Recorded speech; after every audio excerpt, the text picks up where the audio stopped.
Here we go. Some of you might worry. Please don't worry. He's got it. He's got it. He's good as watermelon juice. What else could I need? Oh, yeah. God. All right. Let's do it. Okay. Let's get right on into it. So, what are we talking about today? We're talking about the true face of evil. We're talking about the smoking gun in the reality, and we're talking about what is about to come, what is about to shift, what is happening right now. Okay, so to talk about right now, we have to go back to time. We have to go back through time and the distortions related to the space-time continuum. So let's start right off with the ages. Okay, so what is known? It is known that we have just entered the age of Aquarius. So let's go back, because what I'm doing today, what you're seeing is you're gonna leave this video, you're gonna leave this information with the smoking gun of the god, the smoking gun of the demon, whatever you want to call it. That's actually the face that is being worshipped behind the scenes. Okay, so the ages in relations to the planets. The ages in relations to the planets. So let's go all the way back to Neptune. Neptune is also known as Chronos. Chronos is the direct translation for time. Neptune was the planetary body, was the, like what was taking place in space that was given the staff or took the staff. That part of the story is not really found from Mama, from who's known as Chaos, from the goddess of night, Nyx, who's gone through all of these interpretations to become a different goddess, a different goddess, a different goddess. It went from Nyx to Hecate to Lilith to whatever you want to call it. This goddess of the darkness that has nothing to do with darkness, that is related to evil. So moving on, that staff was given by this androgynous god, both sexes, that comes out of the cosmic egg, gives the staff to Mama. How the staff got from Mama to Neptune, regardless. This started a segment of Neptune is told by the three sisters that he needs to destroy his firstborn. He needs to destroy the male, or the male, whatever child it is, will come back to destroy him. He thought he did this. He didn't. Mama sneaks the baby away. The baby comes back, destroys Kronos. Now we have caught up with Uranus, our Anos, and the distortion of time, Kronos. Okay, so it went from Kronos to Kronos, same story. Kronos is told you have to destroy the child, or the child will come back to destroy you. This is what happened with Saturn. Saturn comes back and destroys the child. Saturn is told the same thing. Saturn, you must destroy the child, or the child will come back to destroy you. Okay, this is the first time that Zeus, being born, Zeus is like, no, I'm not going to do that. Something was different. Zeus gets a bad rap. You could just go back on this feed and go back on my videos, and there were videos where I was like, oh, Zeus. But at the end of the day, what took place? This innocent baby was put on an island with no parents, and still, like, yeah, he messed some stuff up. He maybe he didn't know how to self-regulate, but maybe he wasn't taught how to self-regulate because he wasn't even brought up from grandma, grandpa, aunts, uncles. It takes a village to raise a child, and he was raised by nature elementals, is what the story says. So, I was in this place where I was like, oh, Zeus is the problem. And then it was like, this is the problem. That's the problem. So back to the ages. Okay. So if right now we're entering Aquarius, okay, or we're in Aquarius, okay, we can go back. We see Pisces, we see Aries, and we see Taurus. Okay. So if we go back that many planets, because what do we have right here? So let's just talk about Pisces for a second. Pisces, Zeus, exact translation to Roman times, Jupiter. What do we hear right there? Jupiter, literally Jupiter, the head apostle. What else do we hear there? We hear in Latin, Jesus. This literally says, yes, Zeus. For this translation, when everybody knows it's either Isis or this name or that name. So that prophet of Jesus absolutely existed. But what the name exact translation is, these are the smoking guns that I'm just literally laying before you. I'm laying these breadcrumbs before you today. So now let's go back to Uranus, Chronos, the distortion of time. This is connected to Taurus, okay? So now we'll move forward. We get to the Aries timeline of Saturn. Saturn, this can be found in the archetypal frequencies of Cassiel. This is an angelology now. Everything that I'm telling you right now is related to the mythologies of all of these different cultures. And you will see this if you do any research at all on your own, you will find these things. Cassiel. Now, the double S did not exist just a couple hundred years ago. The double S was actually two Fs. So when we see the name Cassiel, this literally says Calf El. Interesting. During the time of the ram, during the time of Moses, the ram horns, the ram, this, the ram, the ram, the ram. Okay. So now we can see that literally this planet of Uranus is representing Taurus. This planet of Saturn is representing Aries. This planet of Jupiter is representing the two fish and Jesus, the ocean, all of this stuff, and the fractalization of this whole Poseidon basically being Zeus for the underworld. The ocean represented the underworld. So this is basically the same God that's been fractaled, regardless of what's what. Moving on, okay? So now what's written, okay, what was written is we're going to go to Leviticus 18:21. I have multiple notes, and I actually have the Bible passage from the oldest Bible, which is known as the Star Bible, okay? So what is this? Where do I find it? All right.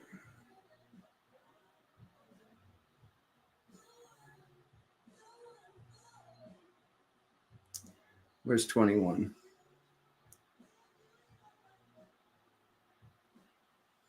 Okay, here it is. All right. So this is the oldest interpretation of the Bible, pre-King James, pre-everything getting changed. So I'm just going to read through this right here. Okay.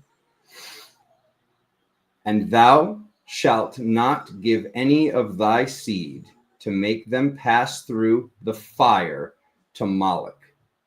Neither shalt thou profane the name of thy God. I am Jehovah. We'll sit with that later, with the whole thing with Jehovah and all that. There's just an entirely other piece that could be talked about that. What is this saying? This is saying, don't sacrifice your children to the old God, the pagan God, whatever they're saying. Sacrifice them to this God. And what ended up happening, what was shown in the Bible, what was shown in all of these testaments, anything that was Abrahamic, okay, these three Abrahamic religions, not blaming anybody, because what does this actually say? This is actually, once again, another smoking gun that we're going from Abraham, and then we have this older belief structure of the head Hindu deity being Brahma, Abraham. Bam, there's the connection. We're talking about these three Abrahamic religions when there's clearly a fourth that's older, okay? So these mythos have been moving all around the world from probably from China, but we at least can see India, through the Middle East, over to Egypt, up to Greece, up to Rome, okay? So there we go. We found the smoking gun. That's the guy's name right there. We can literally see this. So let me go back to the rest of my notes. And this is written in all these different ways. And thou shalt not let any of thy seed pass through the fire to Moloch, neither shalt thou profane the name of thy God. So these words got changed to, you shall not give any of your children to offer them by fire as a sacrifice to Moloch, the god of the Ammonites, nor shalt thou profane the name of your God by honoring idols as gods. I am the Lord. Interesting. Okay, so moving on. We get to what? So here's how it went. There was human sacrifice. We can see it. We can see it in history. We see these temples. We see what's etched into the walls. We see what we know. It went from the human sacrifice, and then it switched to, All right, no. Don't sacrifice the children, the people to this God. Sacrifice them to this God. And then God's like, just kidding. I just was testing you. Sacrifice an animal instead. Then what took place? Then Jesus comes in, starts flipping tables. He's flipping tables, and he's basically saying like, no, no more sacrifice, no more profiting over this, none of this.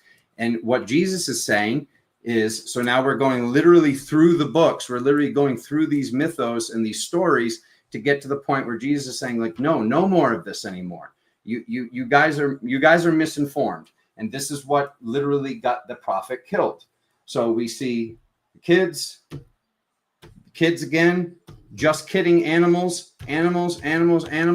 No, nothing needs to be sacrificed. Nothing needs to be sacrificed anymore. Okay. So when this took place, there's this fractalization, and I'm not going to point the finger at human people, but what has been taking place this entire time is this bull that you have music, you have this, you have that, you see the sick stuff that's going on in certain groves and in certain places in this world. And what is it? It's the bull with the fire, over and over and over again. They're trying to pretend it's Lou. They're trying to pretend it's Satan. They're trying to pretend it's this or that. Whether or not that was actually the God of that time, or that was the God in the realm of this whole thing and this piece of ages, that's what we can see, and that's what's taking place. Okay, where's the smoking gun? Okay, so Roman Catholic culture. Okay, I was brought up Roman Catholic. I know what's what. We have this thing called the Malakia. Okay, the Malakia literally means the evil eye. What does that say? It literally says Malak Akia, the oculus. That literally says Malak eye. Okay, so let me show you this for a second. All right. So that should do it. Okay. So now these are the three symbols for the evil eye. These are the three symbols for the Malak eye. Okay. A lot of people think this is a pepper. That's not a pepper. Okay. That is a bull's horn. This is literally the sign language for the bull. And this is literally a bullseye. Right there, all three symbols are exactly representing the bull. Wow, interesting. It's almost like Alexander found the smoking gun, because he did. Okay, so these people, and by these people I mean everybody. Let me literally just find this page here for a second. Okay, the evil eye belief is prevalent in many cultures around the world, particularly in the Mediterranean, Middle East, South Asia, and Latin America. The list is like Greece, this country, that country. It's everywhere. This misinformation has been seeded into consciousness, where like it's like anybody that works with magic or crystals or whatever knows that like when you get something pointy and point it down, you're opening up energy under the ground. This is literally this thing that looks like a pepper hanging from an Italian's rear view mirror that's like supposed to protect them from evil. What's protecting them from this evil? This is still false idols. This is still like these old deities being kept alive, man. Like, which these were never even deities in the first place. This is literally the embodiment of distortion and talking about sacrifice. Plain and simple. Okay.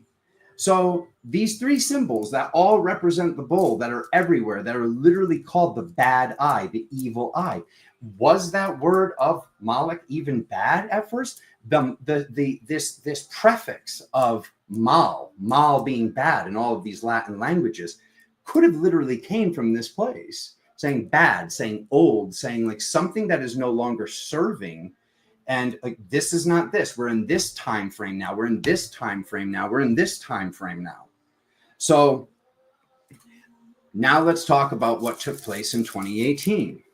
In 2018, what came through to me and many other people was there was a changing of the guard coming. But these beings throughout time and space, at least because this is all multidimensional. You can relate this to the archetypes, you can relate this to angelology, you can relate this to Greece, you can relate this to Egypt. Wherever you look, this can be found, even if it's through this whole star seed, whatever lineage, you can see the same story taking place over and over again. Maybe it's a dragon here, maybe it's an angel here, maybe it's a something that appears as a demon here. So regardless, when we see this, okay, we've got all of these things taking place and all of these things showing themselves right here in the reality. So what does Jesus say? Jesus says in Luke 22:10, Jesus tells his disciples that when they enter the city, they will encounter a man carrying a pitcher of water.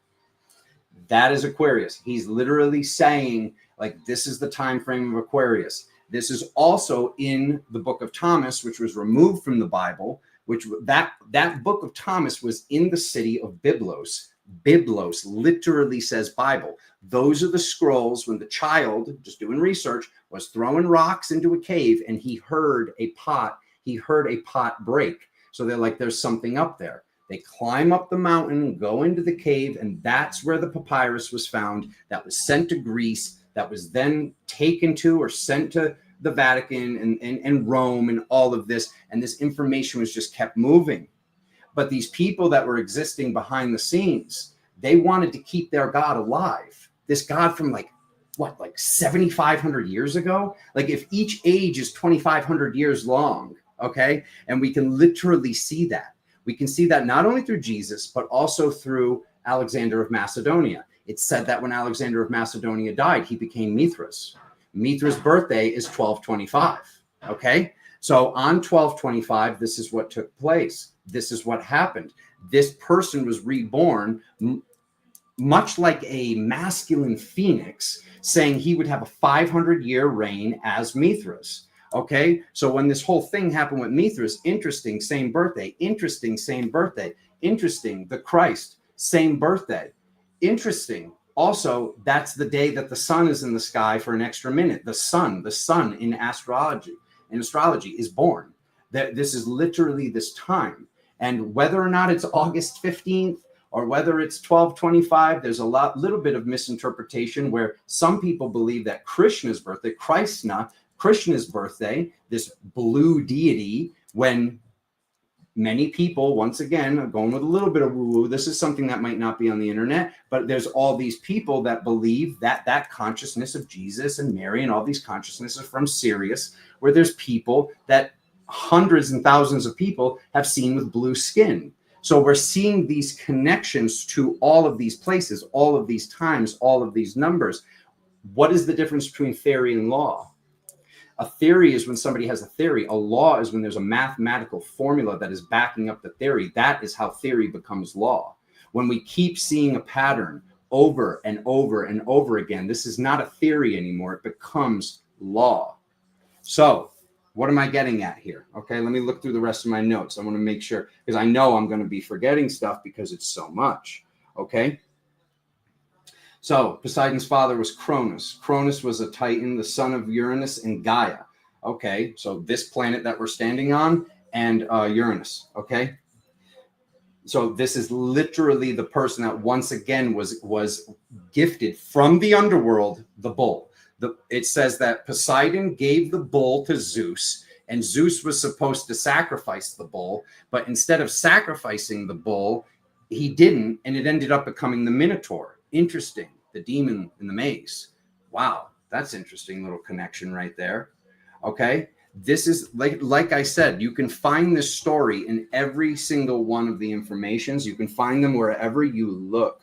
Okay, so moving on from there. Okay, so this whole like Italian horn, this amulet worn to ward off the evil eye, the rituals, the gestures, like all of these things, like literally the hand gesture is this symbol that in sign language represents the bull. Okay, so like people don't even realize they're doing this. They're listening to whatever I am the bull god music. Like this is everywhere in front of you. you look at their cultures, you look at what they're saying, you look at what we're seeing. People don't even realize that they're still worshiping this old way of being and thinking. When if everything's been moving forward a planet and moving forward a planet, so if like we have Taurus over here, okay, and then we get over here, and then we have Aries, and then we get over here, and then we have Pisces, and then we get over here, and we have Aquarius. This is representing this whole thing with like, where was the sword supposed to go? Where was the staff supposed to go? Is it going to Dionysus, who's hedonism and eat, drink, and be merry and having serpent type orgies, plain and simple? No, that's not what it was supposed to be. It was supposed to be Pallas Athena, fractalization of war and love. Eris, fractalization of war and love. These are the head wolves. These are the alpha male and the alpha female wolves that are leading the pack and holding the back. That's polarity. Okay. If you wrote it on here, the process of fractalization and what I truly believe when I've done the research took place. We can see that Poseidon and Zeus are one and the same. We can see what's taking place. All right. So go back to 2018 again. What happened in 2018? The energy in this planetary body of Uranus entered what? Taurus. This literally amplified all of the darkness. This is what made it possible for all of this to take place over these past 7 years. This is time and space working with what we need to work with and what we need to see.